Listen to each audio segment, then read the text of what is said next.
आज़ाद कश्मीर में वज़ीर आज़म को तब्दील करने का फैसला हो चुका है। क्या निगोसिएशन हुई है और क्या फैसला हुआ है? मंगल को पाकिस्तान पीस पार्टी अपने अगले वज़ीर आज़म का ऐलान जो है वो चेयरमैन साहब खुद करेंगे। हुकूमत बनाएगी किस तरह, तहरीक अदम एतमाद आएगी या जो मौजूदा प्राइम मिनिस्टर हैं वो रिजाइन करेंगे? सबसे अहम सवाल इस वक्त ये आ रहा है, क्या नंबर गेम आपके पास? ये बताइएगा, क्या मुस्लिम लीग नून आपके साथ है? आज़ाद कश्मीर में वज़ीर आज़म को तब्दील करने का फैसला हो चुका है और इस हवाले से पीपल्स पार्टी के आज 2 अहम इजलास हुए।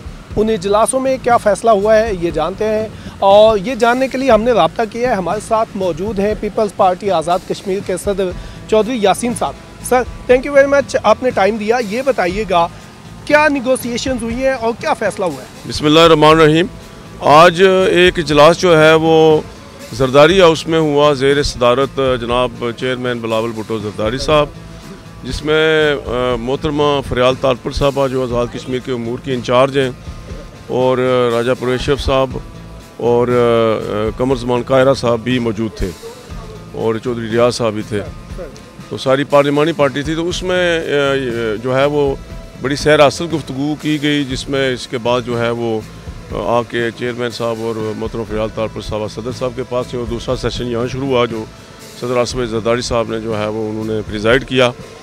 तो फाइनली फ़ैसला ये हुआ कि पीपल्स पार्टी हुकूमत बनाएगी अपनी, और उसके लिए जो है वो मंगल को पाकिस्तान पीस पार्टी अपने अगले वज़ीर आज़म का ऐलान जो है वो चेयरमैन साहब खुद करेंगे। सर, ये फैसला तो हो गया कि हुकूमत बनाएगी किस तरह, तहरीक अदम एतमाद आएगी या जो मौजूदा प्राइम मिनिस्टर हैं वो रिज़ाइन करेंगे? 2 सूरतें हैं ना। एक तो अगर वज़ीर आज़म जो है वो चौधरी अनवार अल हक साहब रिज़ाइन करते हैं तो फिर जो है वो नया इलेक्शन होगा, स्पीकर ऑफ द एजे के असम्बली शेड्यूल का ऐलान करेंगे, वो इलेक्शन कंडक्ट करेंगे। और अगर वो रिज़ाइन नहीं करते तो then vote of no confidence will be tabled. सबसे अहम सवाल इस वक्त ये आ रहा है, क्या नंबर गेम आपके पास? जी अल्हम्दुलिल्लाह नंबर गेम हमारे पास पूरी 17 सीटें आप? जी 17 है और रिक्वायर्ड 27 नंबर है। We have the required number. अच्छा, ये बताइएगा, क्या मुस्लिम लीग नून आपके साथ है?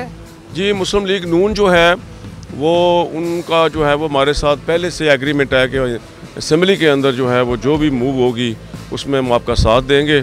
इस पूरे इस टेन्योर के दौरान जो है वो जब बलदियाती इलेक्शन का हुआ था तो उसमें हमने चेयरमैनों को इलेक्शन मिल के लड़े थे, और अब भी जो है वो उनकी क़यादत जो है वो जो मदर पार्टी उन्होंने भी ये कहा कि आप हुकूमत फॉर्म करें, लेकिन अभी ये क्लियर नहीं है कि वो हुकूमत में कैबिनेट में बैठेंगे या नहीं बैठेंगे, लेकिन हम चाहेंगे कि वो भी बैठे हमारे साथ। तहरीक अदम एतमाद अगर आती है तो वो आपका साथ देंगे?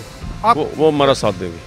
बहुत शुक्रिया, ये बहुत बड़ी बात है। सर, एक सिर्फ ये बताइएगा कि अब 1 साल रह गया इस गवर्नमेंट को, और क्या 1 साल बेहतर ना होता? लोग ये कह रहे हैं आज़ाद कश्मीर के कि इनको करने दिया जाए और 1 साल के बाद देखें जी, ये 2.5 साल हुकूमत रही है और आज़ाद कश्मीर में बहुत सारी खराबियाँ पैदा हो गई हैं। इदारे जो है वो काम नहीं कर रहे, नॉन फंक्शनल हो गए।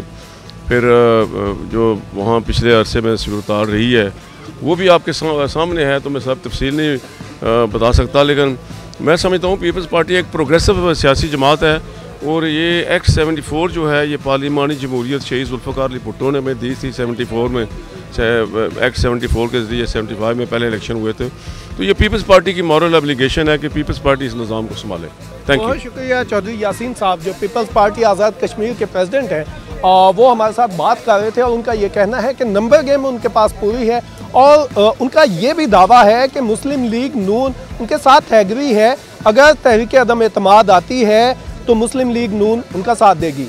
मज़ीद आज़ाद कश्मीर असम्बली में क्या डेवलपमेंट्स होती हैं आपको बताते रहेंगे। देखते रहिए एक्सप्रेस न्यूज़ डिजिटल।